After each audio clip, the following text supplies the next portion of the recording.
warahmatullahi wabarakatuh.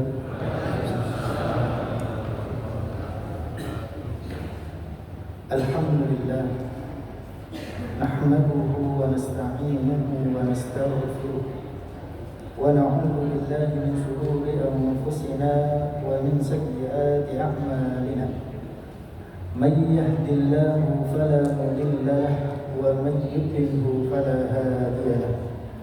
Asyhadu an la ilaha illallah wa asyhadu anna Muhammadan 'abduhu wa rasuluh.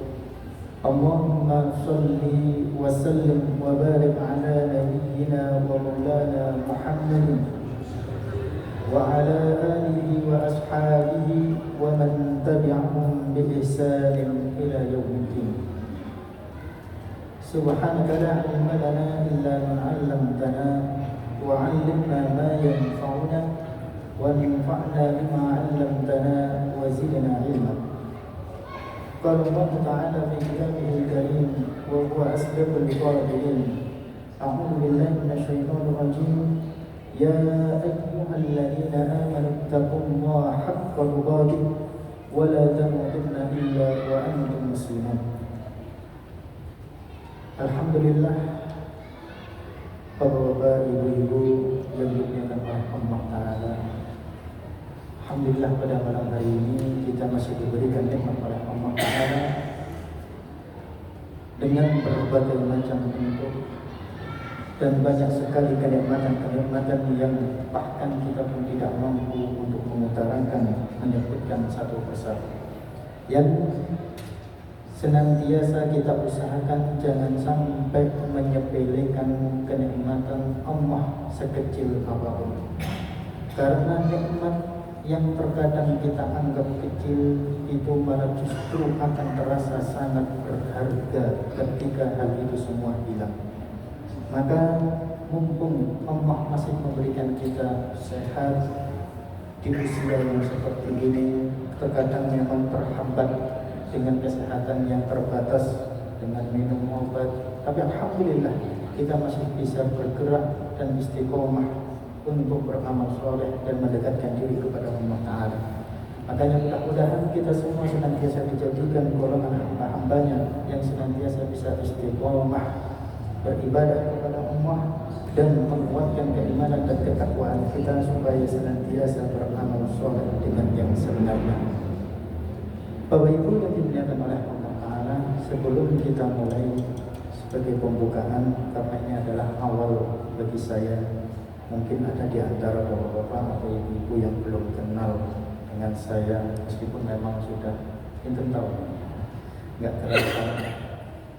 Nama saya Muhammad Syaifullah. Kalau di sini memang masyhur dipanggil dengan Syaiful, tapi di sekitar, di rumah, bahkan di pondok biasa dipanggil dengan Ahmad. Loh, namanya Muhammad kok dipanggil dengan Ahmad, sama saja. Karena Nabi Muhammad juga disebutkan di dalam kitab yang lain, itu beliau juga selain nama beliau adalah Muhammad, tapi beliau terkadang memang dipanggil dengan Ahmad. Maknanya sama. Yang penting bukan nama-nama atau panggilan yang buruk. Makanya setidaknya alhamdulillah atas nikmat Allah Ta'ala, meskipun memang kalau dihitung-hitung saya dulu pun pernah mondok gak terlalu lama, tapi mudah-mudahan ilmu yang saya pelajari, yang saya dapatkan ini mudah-mudahan bisa bermanfaat buat saya sendiri dan juga para jamaah yang sekalian. Kira-kira mungkin 10 tahun. Di saat-saat seperti itu, apalagi setelah lulus kemudian ada pengabdian, yang namanya pengabdian biasanya anak pesantren, anak pondok. Kalau lulus itu ada yang namanya pengabdian. Saya dulu sempat mengabdian 2 tahun, dan pengabdian dari pesantren itu macam-macam. Ada di antara teman-teman yang memang ditugaskan mengabdi di sebuah lembaga, ada yang di sekolahan, pondok pesantren, bahkan ada yang langsung dari segi dakwah langsung terjun ke masyarakat. Harus siap bagaimanapun caranya, siap maupun mental dan juga iman yang kuat, harus siap diterjunkan dimanapun dan tidak boleh menolak. ibarat kalau militer, pokoknya semangat ditaruh di tempat terpencil di hutan sekalipun pokoknya harus siap. Itu syarat kelulusan, dan itu berjalan harus mengabdi selama 2 tahun. Dan saya dulu alhamdulillah termasuk di yang terpilih dari teman-teman yang diterjunkan langsung dakwah ke desa-desa. Dan kebetulan saya dikirim ke Wonogiri, yang terjemahan Wonogiri, daerah desa pelosok yang ada sebagian wilayah desa itu memang kekurangan air.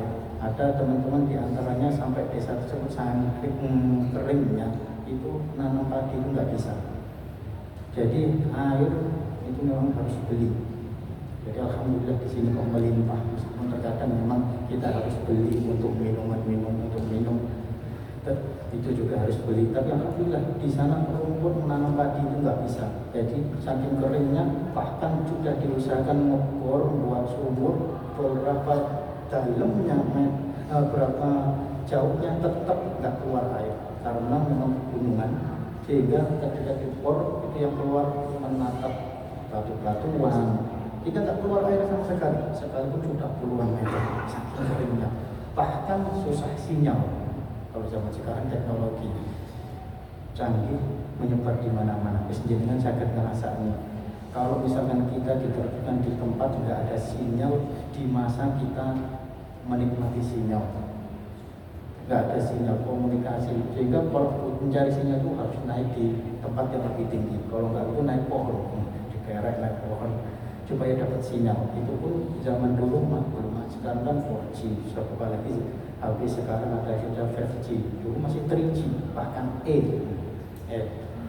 saking lemahnya.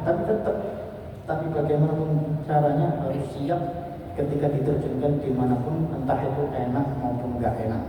Di saat itulah kita semua menyadari bahwa di balik susahnya dalam berdakwah di tempat-tempat yang susah memang luar biasa. Kita dihadapkan dengan godaan yang sangat berat. Selain memang kita satu, memang jujur, memang pengabdian, mengabdi itu nggak dibayar. Karena memang pengabdian untuk kelulusan nggak dibayar. Dan saat itu mau nggak mau hidup apa adanya, kayak militer beneran. Sehingga dalam 2 tahun memang hidupnya tinggal ya sama seperti di masjid, tidurnya di masjid, ada ruangan di masjid. Makanya bagaimana nanti ada dapat bagian untuk makan gampang, tapi tetap harus siap bagaimanapun caranya, meskipun nggak megang uang itu tetap dakwah tetap berjalan. Bahkan saat itu dipasrahi untuk mengurus satu kelurahan.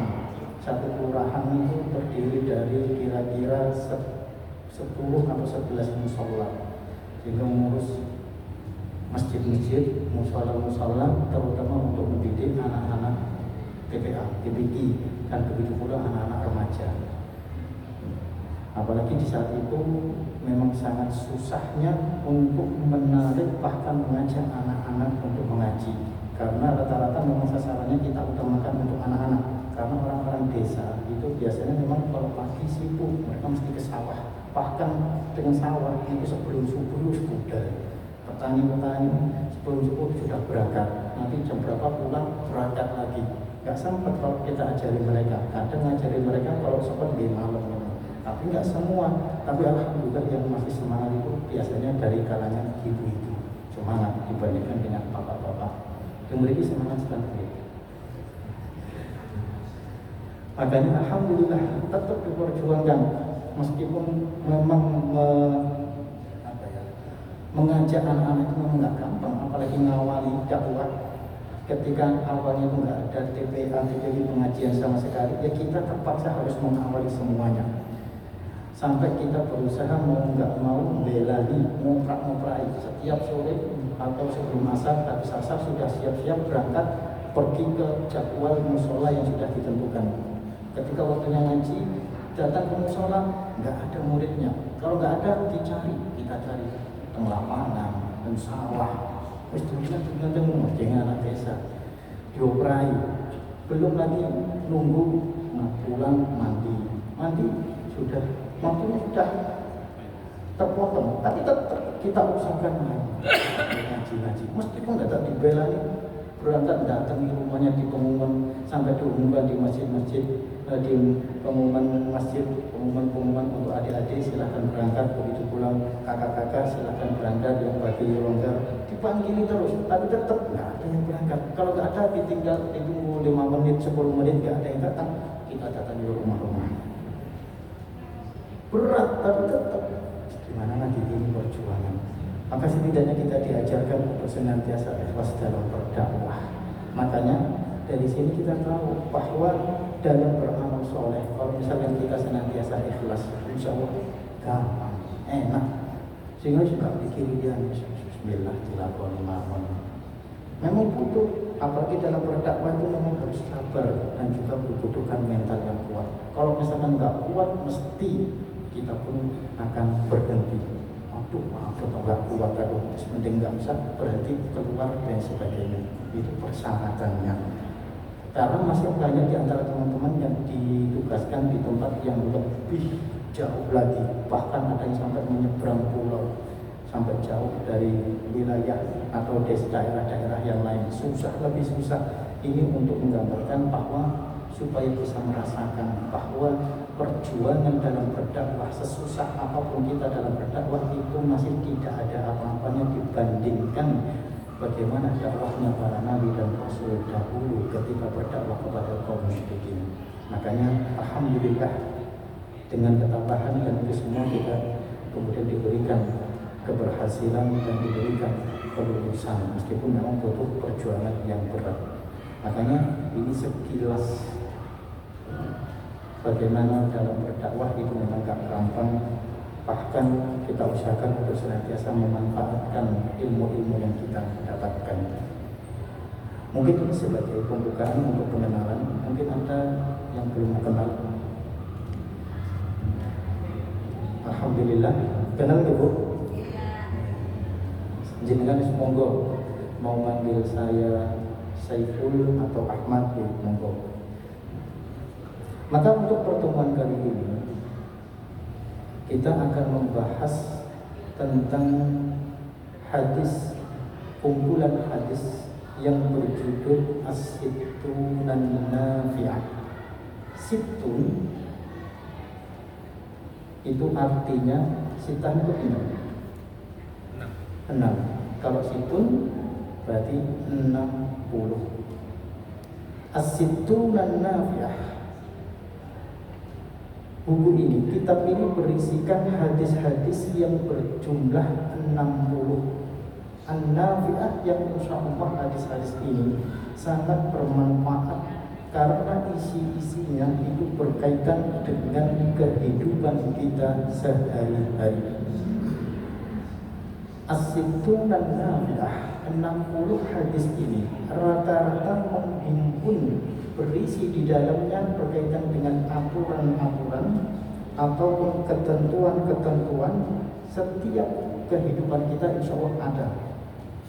Mulai dari masalah toharah itu kesucian, bahas masalah suci, sampai perkara masalah leadership, atau bahkan soal masalah etika hingga masalah jihad. Semuanya insya Allah ada terangkum dalam 60 hadis ini.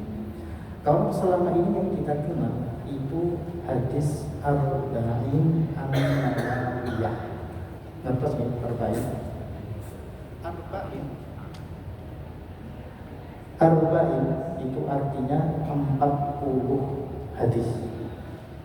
Makanya dalam Arba'in ini yang dikumpulkan oleh Imam Nawawi, ini kumpulan hadis yang berjumlah 40 awalnya, kemudian ada tambahan 2 hadis, 42 hadis. Sama, berisikan tentang ketentuan-ketentuan yang berkaitan atau aturan-aturan yang berkaitan dengan kehidupan kita, terutama di zaman sekarang ini. Makanya lebih mudah buat kita kalau ingin Untuk masalah perkara ini itu hadisnya apa, itu disebutkan dalam hadis arba'in. Begitu pula dengan hadis sitin ini, jadi lebih gampang. Makanya biasanya hadis arba'in ini dipelajari, bahkan dijadikan sebagai salah satu syarat untuk menghafal dalam pesantren. Makanya harus hafal 42 hadis. Bahkan ditambahkan kalau di tempat saya, pesantren saya, itu selain arba'in an-nawawiyah, maka santri itu juga harus hafal as-sittun nafi'ah 60. 42 ditambah 60 menjadi 102. Harus hafal arba'in dan juga sittun nafi'ah. Kenapa dijadikan syarat untuk hafalan? Karena menghafal itu tidak cuma ayat-ayat Al-Quran. Ada anjuran bagi kita, ada keutamaan bagi orang-orang yang menghafal hadis. Penting ketika kita hafal hadis, kita menyampaikan lebih gampang dan insya Allah memahami, mempelajari, bahkan kita ingin jelaskan kepada yang lain tahu, nggak bingung-bingung hadisnya bagaimana. Dan di dalamnya juga terdapat sebuah pahala, karena secara umum Nabi mengatakan, man salaka tariqan yaltamisu fihi ilman sahhalallahu lahu bihi tariqan ilal jannah. Barang siapa yang berjalan menuntut ilmu, mencari ilmu, maka Allah akan memudahkan buat dirinya untuk masuk ke dalam surga. Makanya sama yang kita hafalkan, yang kita pelajari itu ayat Al-Quran maupun hadis, maka itu menjadi sarana buat kita lebih mudah mengerti dan memahami syariat Allah. Ketika kita lebih mudah memahami syariat Allah, maka kita pun akan lebih mudah dan terarahkan sehingga akhirnya nanti insya Allah masuk ke dalam surga. Amin. Makanya ini yang kita bahas insya Allah dalam pertemuan saya itu as-sittun nafi'ah, 60 hadis yang berkaitan dengan kehidupan kita sehari-hari. Hadis yang pertama ini disebutkan tentang keutamaan menjaga ilmu. Diriwayatkan dari An Abdillah bin Mas'ud qala sami'tu Rasulullah sallallahu alaihi wasallam yaqulu naddarallahu imra'an sami'a minna syai'an fa ballaghahu kama sami'a farubba muballighin aw amin sami'in. Diriwayatkan dari Abdillah bin Mas'ud, dia berkata, aku mendengar Nabi sallallahu alaihi wasallam bersabda, naddarallahu imra'an sami'a minna syai'an. Semoga Allah mencerahkan wajah seseorang. Siapa yang dicerahkan? Sami'a minna, orang yang mendengar dari kami syai'an, sesuatu. Yang dimaksudkan sesuatu di sini adalah hadis. Faballaghahu kama sami'a, maka dia menyampaikan apa yang telah dia dengar kepada yang lain. Dari sini kalau kita perhatikan, Rasulullah SAW ini mendoakan bagi orang yang diberikan kesempatan untuk mendengarkan hadis. Dia dengar hadis, dia pelajari. Setelah dia dengar, dia pelajari, dia mengerti, faballaghahu kama sami'a, maka dia menyampaikannya kepada orang lain sesuai dengan apa yang dia dengar. Artinya sesuai bagaimana? Faballaghahu kama sami'a. Ahlul ilmi menjelaskan bahwa menyampaikan hadis sesuai dengan yang didengarkan ini harus sesuai dengan teksnya. Misalnya hadis yang sangat masyhur, al-mar'u ma'a man ahabba. Maka kalau kita misalkan dalam pengajian seperti ini, mendengarkan hadis ini, maka kita harus menyampaikan kepada orang lain, mengasih tahu kepada orang lain, itu harus sesuai sabdanya seperti itu. Rasulullah bersabda, almarhum ma'a man ahabba, orang akan bersama dengan orang yang dicintainya nanti di hari kiamat. Teksnya, huruf-hurufnya itu harus sama. Itu sebagian ahlul ilmi. Sehingga ghairu tabdilin, tidak ada perubahan sama sekali. Yang pertama, yang kedua, wala tahrifin, dan tidak ada tambahan, tidak ada yang ditambah-tambah, tidak ada yang diubah-ubah. La taksir fi riwayatihi, begitu pula tidak ada pemotongan dalam riwayatnya. Ketika menyampaikan hadis, yang didengar itu harus sesuai bahwa yang disampaikan Nabi itu ngomongnya bagaimana. Jadi tidak boleh dipotong-potong. Ini sebagian ahli ilmi. Namun sebagian ahli ilmi yang lain memberikan komentar bahwa tidak harus kita menyampaikan hadis yang pernah kita dengar atau yang kita ngerti. Misalnya kita mau ceramah atau mengisi khutbah, pengajian dan sebagainya. Tidak harus bagi kita untuk menyebutkan hadis itu secara persis. Namun cukup kalau misalnya kita nggak hafal teksnya, waduh bahasa Arabnya hanya pulau, maka boleh secara makna disampaikan bahwa Nabi SAW bersabda seperti ini, seperti ini, seperti ini. Saya nggak bisa kalau ngomong bahasa Arab, apalagi bacanya hadisnya panjang bulat, bisa lidah saya kemudian pun sepuh nih kadang-kadang kalau kita memang nggak biasa baca bahasa Arab, itu kadang-kadang lidah kita itu kaku. Makanya bisa kita rasakan kalau kita lama nggak baca Al-Quran, sekali kita baca Al-Quran itu rasanya itu kaku, wabot kaku, rasanya seperti digaruk, sehingga susah lidahnya. Makanya kalau memang kita merasa janggal, buatan sakit, nggak bisa menyebutkan hadis itu secara lengkap persis, maka boleh kita sebutkan secara makna. Itu boleh. Kenapa? Dalilnya annar riwayah takunu kama annal hadis jaa bi riwayatin wa alfadin muta'addidah. Sebagian ahli ini menjadikan dalil bahwa buktinya banyak hadis yang diriwayatkan dengan riwayat yang berbeda-beda padahal maknanya sama. Misalnya, tabassumuka di wajhi ahalka laka shadaqatun. Senyummu kepada saudaramu ketika engkau berjumpa itu adalah sedekah. Dalam hadis yang lain disebutkan tidak dengan lafal seperti itu, namun maknanya sama. Antal ko ahoka biwajahin tolikin, antal ko ahoka biwajahin munbasitin. Hadisnya beda-beda, lafadznya beda-beda, namun maknanya tetap sama. Makanya boleh kita menyampaikan hadis. Kalau misalnya kita merasa kesusahan untuk melafadzkan bahasa Arabnya, maka boleh kita sampaikan sesuai dengan maknanya. Yang terpenting kita harus hati-hati, jangan sampai ketika menyebutkan hadis ini, apalagi kita potong-potong, kita salah gunakan, ini yang nggak boleh. Apalagi yang paling parah ketika kita mengambil sebuah hadis yang merupakan ini adalah hadis maudhu.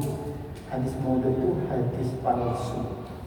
Hadis palsu itu tidak dikatakan sebagai hadis, beda dengan hadis dhaif. Hadis dhaif itu hadis yang lemah, tapi tetap dia itu hadis. Sebenarnya ini sampai kepada Nabi, hanya saja karena ada rawi-rawi yang lemah, kemudian menjadikan kedudukan hadis ini menjadi lemah karena rawinya. Kalau jenengan mempelajari ilmu mustalah hadis, mempelajari ilmu riwayatan hadis, menyampaikan hadis, meriwayatkan hadis itu nggak gampang. Rawi-rawi itu harus diseleksi dengan baik, dipilih kualitasnya, dan persyaratan rawi itu paling tidak dia harus hafal 30 juz. Ini wajib. Itu ibarat kalau bagi kita itu seperti menghafalkan 30, saking gampangnya. Artinya itu perkara yang sepele. 30 juz itu syarat rawi itu harus hafal. Plus dia harus menghafalkan ribuan hadis. Ribuan. Kita menghafalkan satu hadis yang mumet, apalagi ribuan. Inilah rawi. Namun dengan hafalan yang banyak, rawi ini tidak menjamin bisa diterima. Ketika rawi ini punya kekurangan, misalnya dia kadang-kadang lupa, mungkin agak-agak pikun, apa ya ragu-ragu. Sekalipun dia banyak hafalannya, ketika dia banyak lupa, maka hadis yang diriwayatkan oleh darinya itu tidak diterima, nggak boleh. Atau ada rawi yang malah justru ragu-ragu, hampir mirip ragu-ragu hafalannya, yang benar kayak gini, ini dia ragu. Yang seperti ini saja, ini membuat derajat rawi ini lemah, dan ini yang menjadi salah satu penyebab hadis ini menjadi dhaif. Tapi tetap sebenarnya hadis ini sampai kepada Nabi kalau diurutkan. Makanya kalau jenengan buka kitab Sahih Bukhari atau Sahih Muslim atau Sahih Bukhari yang paling tidak, itu biasanya sebelum menyebutkan isi hadisnya itu ada di periwayatan rawi yang panjang, haddatsana fulan, sampai panjang, baru isi hadisnya pendek. Beda kalau selama ini yang kita dengarkan cuma An Abi Hurairah radhiyallahu anhu qala. Namun sebenarnya sebelum An Abi Hurairah itu sudah ada penyebutan haddatsana fulan sampai panjang sampai kepada Nabi. Itu hadis. Makanya hadis Nabi itu enggak main-main. Kesohihannya, dipilihnya derajatnya ini itu diseleksi dengan baik. Namun hadis dhaif ini sekalipun derajatnya lemah dikarenakan kekurangan rawi, itu berbeda dengan hadis maudhu'. Hadis maudhu' itu hadis palsu. Bahkan ulama sepakat palsu ini tidak disebut sebagai hadis. Kenapa tidak pantas disebut sebagai hadis? Karena ia adalah hadis buatan, kemudian disandarkan kepada Nabi. Ini yang tak boleh. Dia ngomong Rasulullah SAW itu bersabda seperti ini, padahal itu bukan kaum Nabi. Ini nggak boleh, karena ini adalah hadis maudhu'. Dan hadis maudhu' itu tidak bisa dijadikan sebagai hujjah, ditolak. Namun beda dengan hadis dhaif, itu masih diberikan kelonggaran bagi ulama. Bahkan ijma ulama itu sepakat bahwa meskipun hadis ini dhaif, itu masih diberikan kebolehan untuk digunakan sekalipun hadisnya dhaif. Namun dalam fadhailul a'mal satu, untuk perkara-perkara yang memotivasi orang supaya giat dalam beramal soleh, nanti pahalanya sekian. Hadisnya dhaif. Banyak hadis-hadis berkaitan dengan fadhailul a'mal atau berkaitan dengan perkara-perkara yang selain halal dan haram. Selagi hadis dhaif ini tidak digunakan untuk halal dan haram, maka boleh digunakan. Ini hadis dhaif.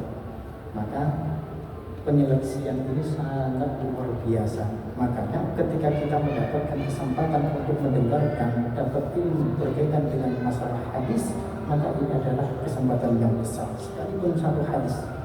Dan kita di sini diajarkan oleh Nabi supaya menyadari bahwa sekalipun yang kita pelajari ini cuma hadis, maka kita harus meyakini bahwa mempelajari hadis, menghafalkan hadis itu juga penting dan ada keutamaan.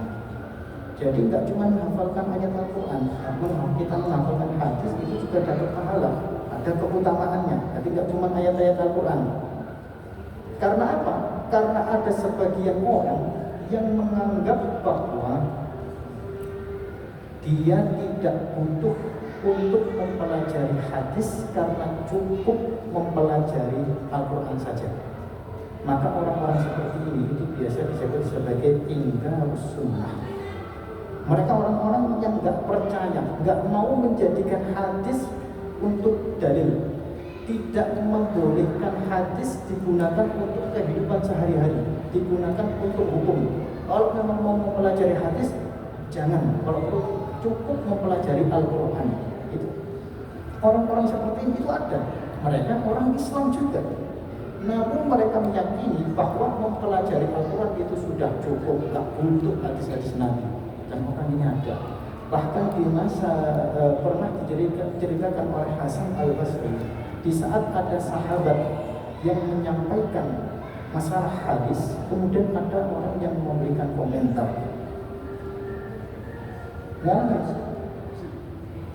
Jangan sampaikan hadis, sampaikan ayat Al-Quran saja. Dia memberikan komentar seperti itu karena dia merasa sudah butuh belajar hadis. Yang penting itu Al-Quran, ayat Al-Quran.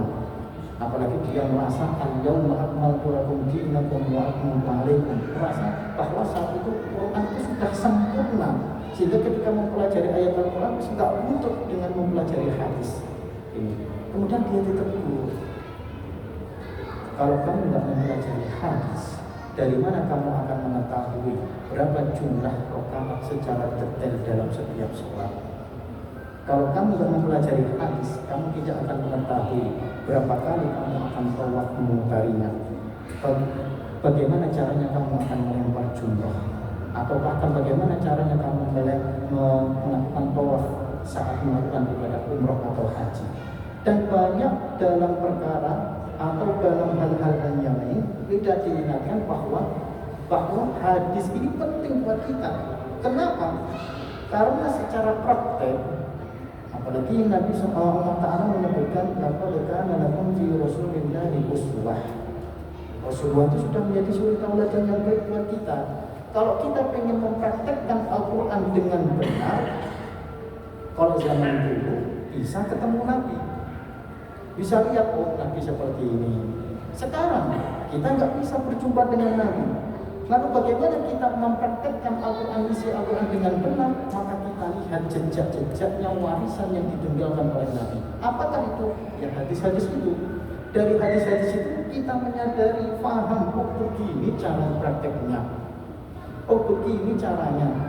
Makanya ketika kita mampu mengikuti, memahami hadis-hadis dan mengikuti sunnah tersebut, maka insya Allah kita akan mempraktekkan isi Al-Quran dengan baik. Makanya Nabi disebutkan karena khuluquhu Al-Quran. Akhlak Nabi itu Al-Quran. Kalau sekarang kita menganggap akhlak saya Al-Quran, Al-Quran itu bagaimana? Ya ini harus dipelajari. Enggak cukup kemudian mempelajari cukup aku cuma butuh Al-Quran, enggak. Tetap kita butuh mempelajari hadis. Karena di dalam hadis ini kita akan lebih memahami secara rinci bagaimana syariat Allah itu. Entah itu berkaitan dengan kehidupan kita sehari-hari ataupun berkaitan dengan hukum-hukum Islam tersebut. Ini sangat penting. Makanya Nabi mengingatkan, siapa yang sami'a minna syai'an, ada di antara kalian yang mendengarkan hadis, satu hadis saja misalnya, kemudian fabalaghahu kama sami'a, dia berusaha menyampaikan apa yang dia dapatkan. Ngaji enggak lama-lama, menuntut ilmu enggak lama-lama, tapi dia berusaha untuk mengamalkan dan dia sebarkan, dia ajarkan kepada yang lain. Ini penting. Dan zaman dulu sahabat luar biasanya saling tolong menolong yang mereka. Kalau misalkan ada di antara sahabat itu yang sibuk, maka yang hadir ini nanti akan berbagi kepada yang sibuk. Karena memang masing-masing punya aktivitas. Kalau zaman sekarang kan bisa, mungkin apalagi ada grupnya WA dan bisa tadi yang dibahas ngajinya kita berbagi ilmu. Saya nggak bisa cari izin, saya ada pekerjaan seperti ini. Tapi tetap sekalipun dia bekerja, dia tetap bisa mendapatkan ilmu ini. Makanya ketika dia berbagi ilmu dan menyampaikan hadis tersebut, maka dia akan mendapatkan peluang doa dari Nabi Sallallahu Alaihi Wasallam. Dia akan mendapatkan kecerahan di wajahnya, luar biasa. Dan doa Nabi Sallallahu Alaihi Wasallam bahkan nadrah. Kalau Khattabi menjelaskan yang dimaksud dengan nadrah di sini adalah an-nikmah wal bahjah, itu kenikmatan dan juga kebahagiaan. Artinya apa? Siapa yang menyampaikan hadis yang dia dengarkan, maka Allah akan memberikan kenikmatan dan kebahagiaan kepada dirinya. Hadis. Jadi tidak cuma ayat. Makanya penting juga, meskipun ada sebuah hadis yang lain yang menyebutkan balighu anni walau ayat, sampaikan dariku kepada yang lain meskipun itu cuma ayat. Meskipun dohir hadis menyebutkan itu adalah ayat, tapi tetap yang dimaksudkan itu juga terkandung di dalamnya hadis. Tetap sampaikan kepada orang lain meskipun itu cuma satu hadis saja, nggak apa-apa. Sampaikan, sebarkan aja yang lain, sampaikan. Maka ketika kita menyampaikannya, pahala akan mengalir, pahala akan kita dapatkan. Luar biasa. Maka sebenarnya dalam kehidupan kita itu kita diberikan kesempatan untuk dapat pahala itu gampang. Apalagi zaman sekarang teknologi tinggal copy paste itu gampang. Yang penting bagaimana kita memanfaatkan mengisi itu dengan hal-hal yang bermanfaat, berbagi ilmu dengan hal yang baik, mengkabari info, memberikan ilmu, tausiah, nasihat. Meskipun kita sekedar copy paste, mengambil dari ini, dikutip dari ini ceramah ini, nggak apa-apa. Berbagilah ilmu. Kalau kita memang ingin pasang statuslah yang baik. Jangan sampai kemudian mempermasalahkan, menceritakan segala kehidupan kita dalam status kita. Kenapa? Karena masukan jalan keluar dari Allah itu bukan lewat status. Dan Allah, maaf, itu bukan koper baca status kita satu persatu. Enggak. Kalau memang kita ingin curhatlah kepada Allah. Jangan curhat kepada status. Dikit-dikit, aduh, saya lagi pasang status. Ini semuanya dipasang, dikabarkan.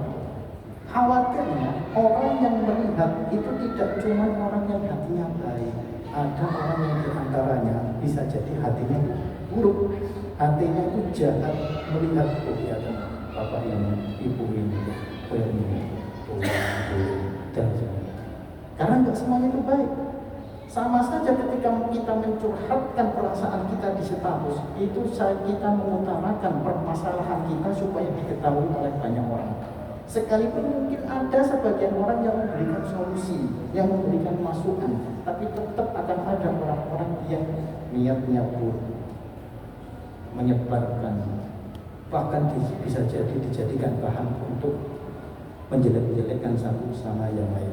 Makanya kembali dalam hadis ini, kalau memang kita ingin mendapatkan kebahagiaan, dapat pahala, dicerahkan wajah kita, ditambahkan nikmat oleh Allah Ta'ala, kita sebarkan, kita sampaikan ilmu yang kita dapatkan. Sekalipun itu cuma hanya satu hadis, faballahu kama sami'a, peluangnya itu sangat besar.